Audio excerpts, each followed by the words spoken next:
Olá, sejam todos muito bem-vindos a mais um dia de leitura de O Poder do Subconsciente. Um livro que leva você a conhecer, através de vários exemplos, de citações bíblicas, o poder que você tem dentro de si. E usa, às vezes, de maneira errada, fazendo afirmações negativas sobre você mesmo, sobre sua vida. Então vamos lá a mais um dia, mais um capítulo. Estamos iniciando o capítulo 16.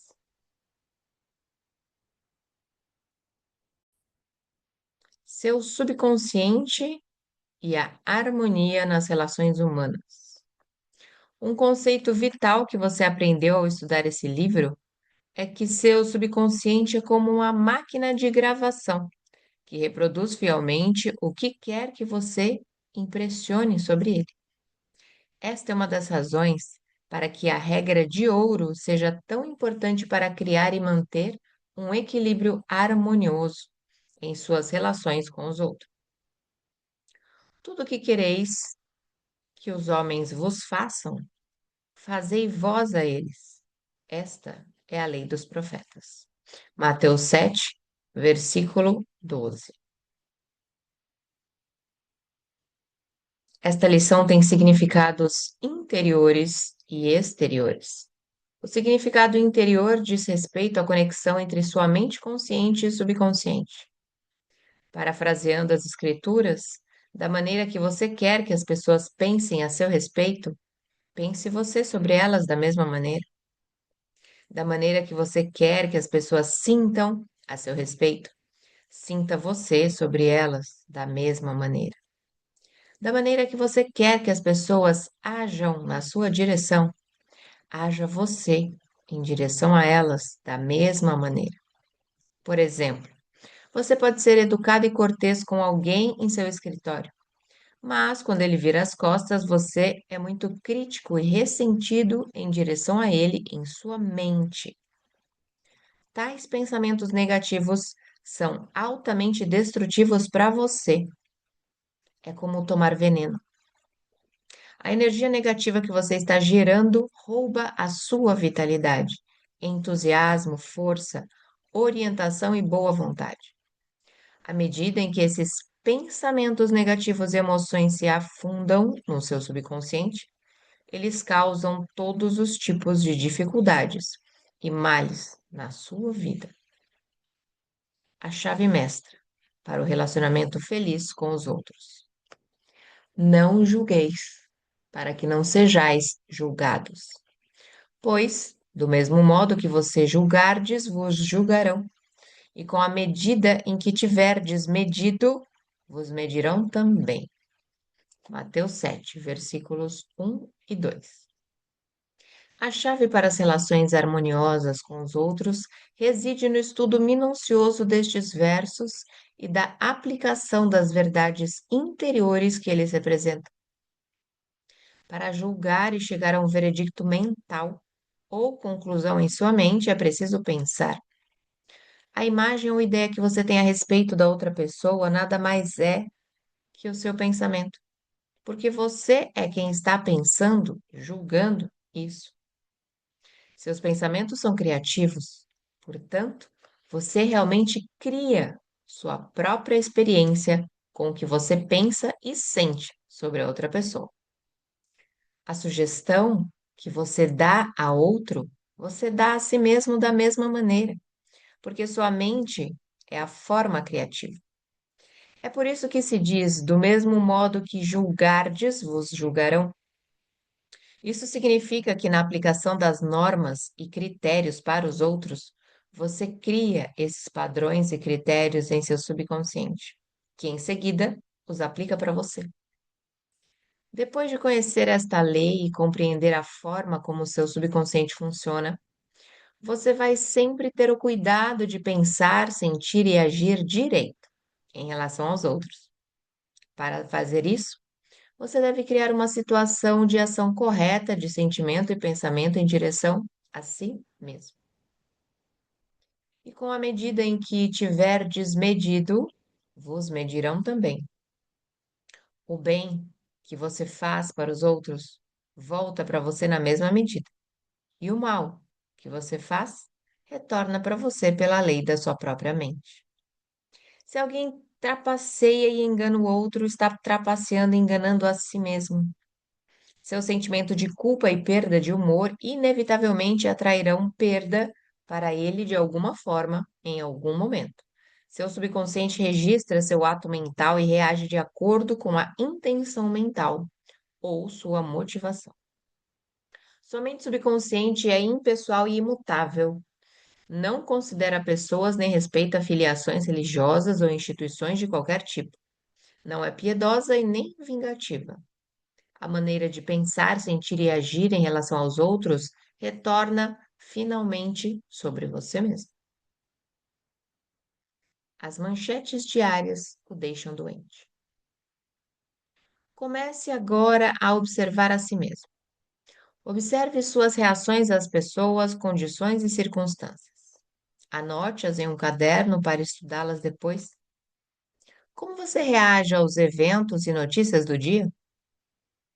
Não importa se ela atingir todas as outras pessoas que estiverem erradas e só você estiver certo. Se a notícia te perturba, ela será ruim para você porque suas emoções negativas vão roubar sua paz e harmonia.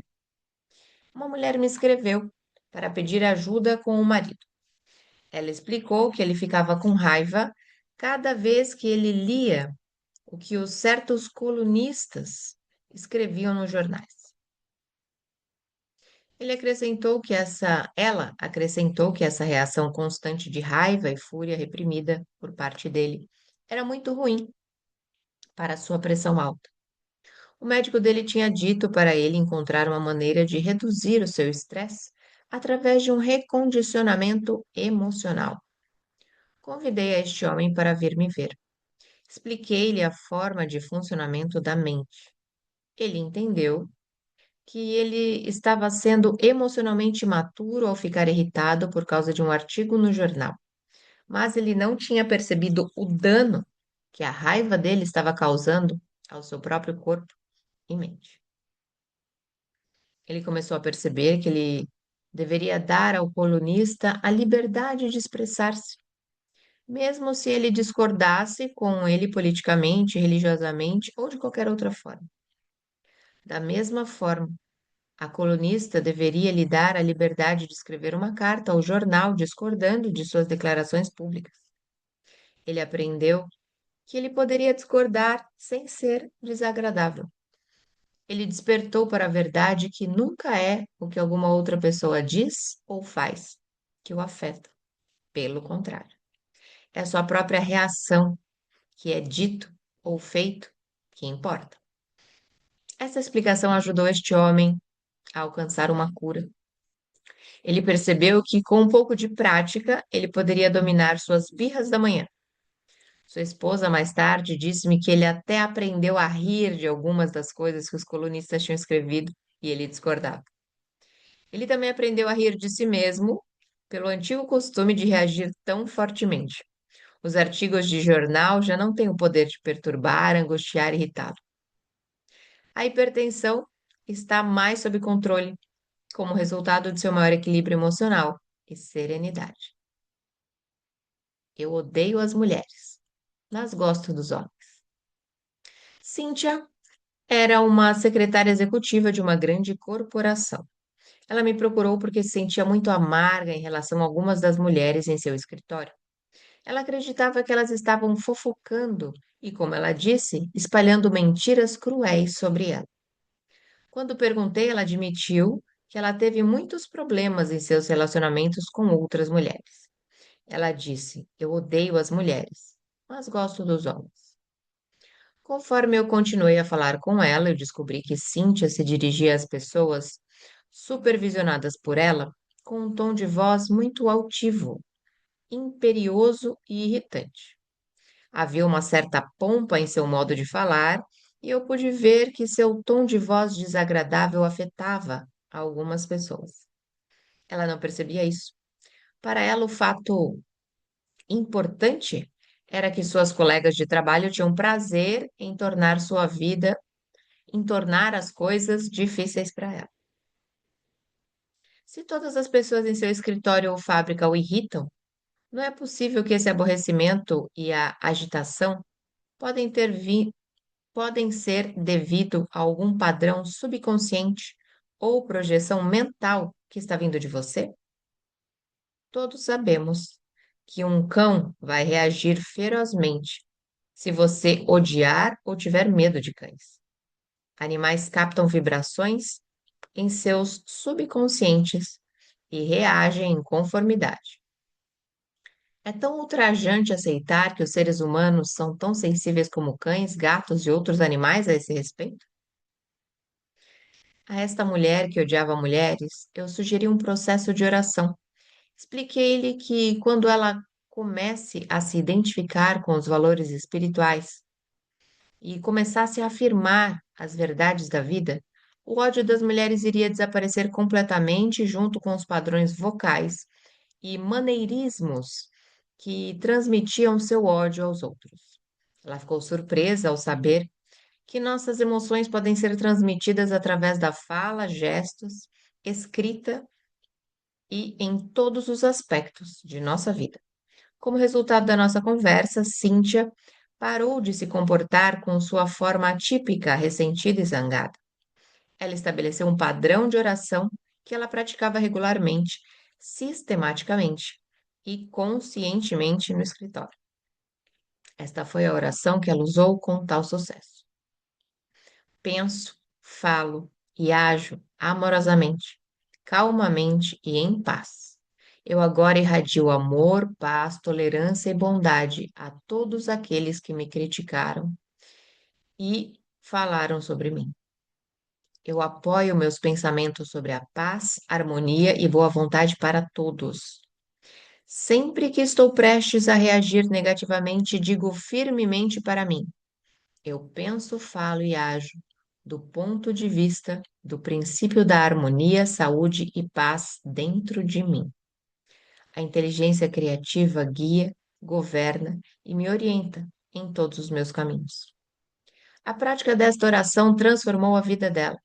Ela sentiu que a atmosfera de crítica e aborrecimento em seu local de trabalho gradualmente desapareceu.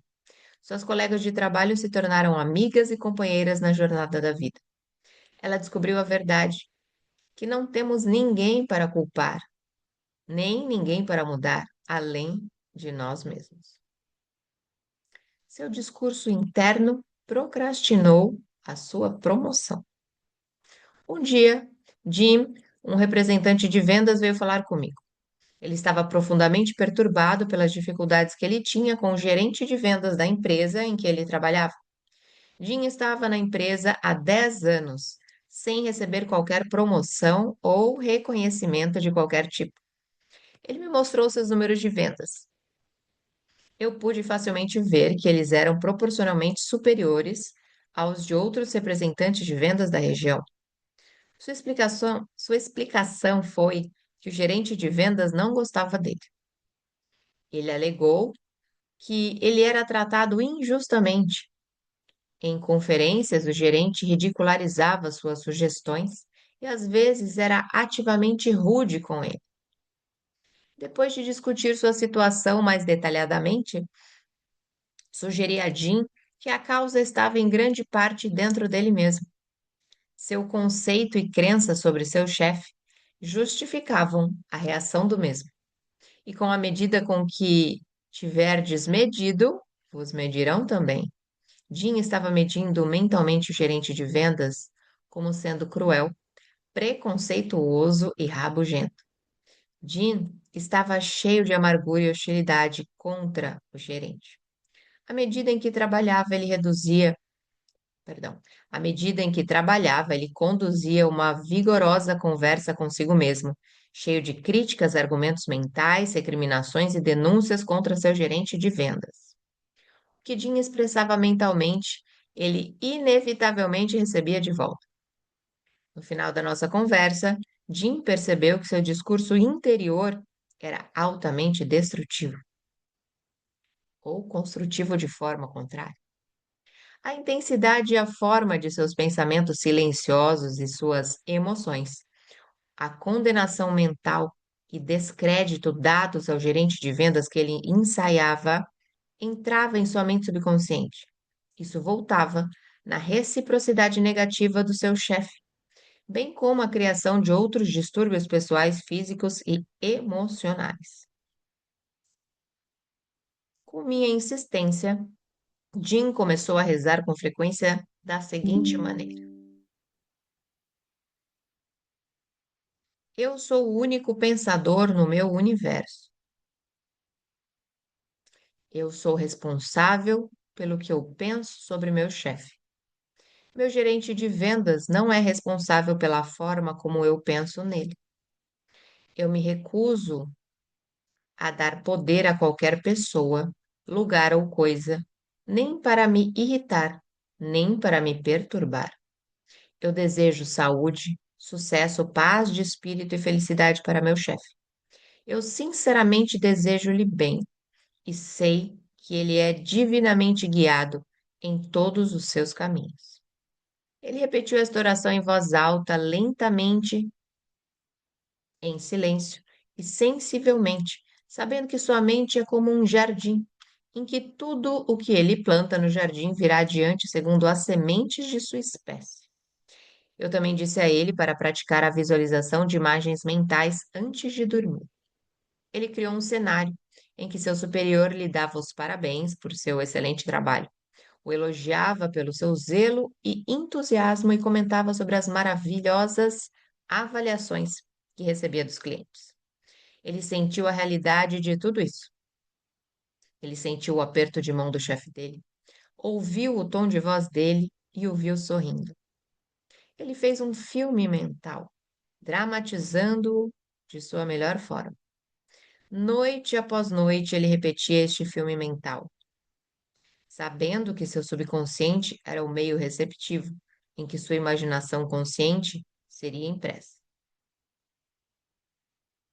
Gradualmente, por um processo que podemos chamar de osmose mental e espiritual, a impressão foi feita em sua mente subconsciente. A expressão automaticamente veio adiante.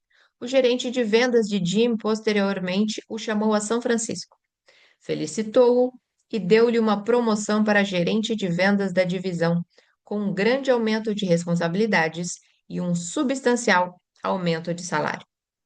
Uma vez que Jim mudou seu conceito e estimativa sobre seu chefe, sua mente subconsciente fez com que seu chefe respondesse em conformidade. E para quem duvida, só precisa praticar, tornando-se emocionalmente maduro. O que alguém diz não pode realmente perturbar ou irritá-lo, a menos que você permita que isso o incomode. O único meio pelo qual uma outra pessoa pode aborrecê-lo é através de seu próprio pensamento. Para você ficar com raiva, você tem que passar por 4 estágios em sua mente. Você começa pensando sobre o que foi dito. Você decide ficar com raiva e gera um pensamento de raiva. Então você decide agir, talvez falando e reagindo da mesma forma. Como você pode ver, o pensamento, emoção, reação e ação, todos habitam em sua própria mente. O que significa ser emocionalmente maduro? Significa que você toma suas atitudes sem se deixar levar pela tendência natural, sem ser infantil, sem reagir negativamente à crítica e nem manter ressentimento para com os outros. Ninguém gosta de ser criticado ou menosprezado. No entanto, nós temos a habilidade de escolher como reagir quando isso acontece. A escolha madura é abster-se de responder da mesma forma negativa. Responder à altura significa descer ao nível do menosprezo e da crítica e vincular-se com a atmosfera negativa do outro. Identifique-se com seu próprio objetivo de vida. Não permita que qualquer pessoa, lugar ou coisa possa desviar você do seu sentimento interior de paz, tranquilidade e saúde radiante. O significado do amor nas relações humanas harmoniosas. Sigmund Freud, o fundador da psicanálise e uma das figuras mais importantes da história da psicologia, disse que, a menos que a personalidade tenha amor, ela adoece e morre. O amor inclui a compreensão, boa vontade e respeito para a divindade em outra pessoa. Quanto mais amor e boa vontade você emana e irradia, mais volta para você. Se você atingir o ego de uma pessoa e ferir a estimativa dela de si mesma, você não poderá ganhar a sua boa vontade. Reconheça que todo mundo quer ser amado e apreciado. Todo mundo precisa se sentir importante no mundo. Perceba que a outra pessoa é consciente de seu verdadeiro valor. Como você, ela sente a dignidade de ser uma expressão de um princípio de vida animado em todas as pessoas. Conforme você fizer isso, conscientemente e intencionalmente, você estimula outra pessoa e ela irá retornar seu amor e boa vontade. Ela odiava seu público. Mary sempre sonhou em ser atriz. Ela estudou teatro na faculdade e, em seguida, teve a sorte de ser contratada por uma importante companhia de teatro regional em uma parte do país que ela ainda não conhecia. Na primeira performance que ela fez pela companhia, o público vaiou ela. Consternada e com raiva, ela decidiu que as pessoas daquela região eram estúpidas, ignorantes e atrasadas. Ela odiava todos eles. Depois de um tempo infeliz, ela saiu da empresa. Ela voltou para a região de onde ela tinha crescido e abandonou os palcos para trabalhar como garçonete. Um dia, um amigo a convidou para ir a uma palestra em Town Hall, em Nova York.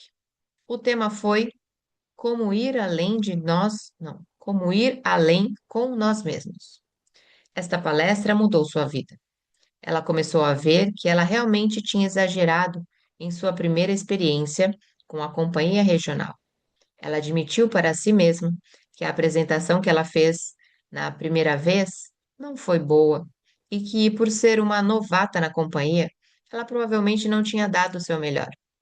A culpa não estava nas pessoas da plateia, mas na maneira em que ela aceitou reagir, que retornava sobre eles na forma de energia negativa. Mary decidiu voltar para o palco e para seu sonho de ser atriz. Ela começou a orar sinceramente para o público e para si mesma. Ela derramou amor e boa vontade todas as noites antes de pisar no palco. Ela criou o hábito de reivindicar a paz de Deus para encher os corações de todos os presentes. E todos os presentes ficavam inspirados e emocionados. Durante cada apresentação, ela mandava vibrações de amor para o público.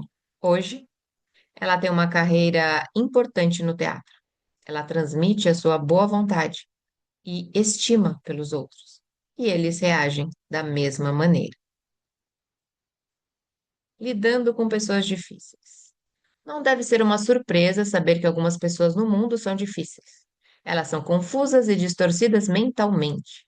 Elas são mal condicionadas. Muitas são delinquentes mentais que se tornaram argumentativas, incompreensivas, rabugentas, cínicas e azedas pela vida. Elas são doentes psicologicamente. Suas mentes se tornaram deformadas e distorcidas, talvez por causa das experiências que elas tiveram no passado. O que você faz quando você tem que lidar com alguém assim? A tentação é devolver a energia negativa de volta na forma de antipatia. Mas para fazer isso, você primeiro teria que trazer a negatividade para dentro de si, com os malefícios que ela traria sobre seu próprio ser. Esforce-se para retornar o bem para o mal. Isso cria uma armadura que dificulta que as atitudes desagradáveis afetem você e sua transmissão de compaixão e compreensão irá colocar em movimento o processo de mudança sobre elas. A miséria adora a companhia. A personalidade odiosa, frustrada, distorcida e confusa está fora de sintonia com o infinito. A pessoa se ressente com aqueles que são pacíficos, felizes e alegres. Geralmente critica, condena e calunia aqueles que têm sido muito bons e gentis com ela. Seu pensamento é esse: por que eles devem ser tão felizes quando eu sou tão infeliz? Ele quer arrastá-los até seu próprio nível. O velho ditado é verdade, que a miséria adora companhia. Uma vez que você entender isso, você permanece indiferente, calmo e imparcial. Um homem chamado Bruce, que assistira às minhas palestras em Londres, falou de sua experiência com esse processo. Ele era membro ativo de uma organização de voluntários que estava preocupada com o embelezamento da comunidade onde ele morava. A maioria dos voluntários estava genuinamente interessada em trabalhar na plantação de jardins, no enfeite das áreas degradadas e na reparação de edifícios em maus estados. Um membro, entretanto, opunha-se a todas as medidas que alguém sugeria. Mais do que isso, ele constantemente atacava os motivos dos outros. Ele fazia as reuniões do grupo ficarem tão desagradáveis que o atendimento começou a declinar. Alguns dos outros membros vieram a Bruce. Eles sugeriram se unirem para juntos expulsarem o rabugento da organização. Ele estava prestes a concordar com este plano quando ele percebeu que fazer isso seria o mesmo que perpetuar as atitudes distorcidas daquele homem, dentro de si mesmo. Em vez disso, ele começou a visualizar o homem transformando-se em um membro agradável e cooperativo do grupo. Antes de cada reunião, Bruce ficava em um canto, tranquilo, e repetia: Eu penso, falo e ajo de acordo com o princípio da harmonia e da paz verdadeira dentro de mim. Todos os que vinculam os objetivos da nossa organização e fazem com bondade e propósito, o fazem com bondade e propósito na ordem divina. Não há nenhuma discórdia nem aborrecimentos. A inteligência criativa guia, regra e nos orienta em tudo o que fazemos. Após várias semanas, o homem que tinha causado tantos problemas propôs uma nova iniciativa. Ele se apresentou de forma agradável e cooperativa, que ganhou a aprovação de todos os outros na organização, incluindo aqueles que queriam expulsá-lo. Ficamos por aqui em mais esse dia de leitura, que tem sido incrível. E se você conhece alguém que precisa ter o conhecimento do poder do subconsciente, compartilhe esse vídeo com essa pessoa. E se você quer participar desta comunidade que se encontra diariamente ao vivo através do Zoom, deixe a sua vontade nos comentários, assim como o seu número de WhatsApp ou o link do seu WhatsApp, que entraremos em contato. Eu sou Vanessa Luz, um beijo no seu coração e nos encontramos por aqui na próxima leitura.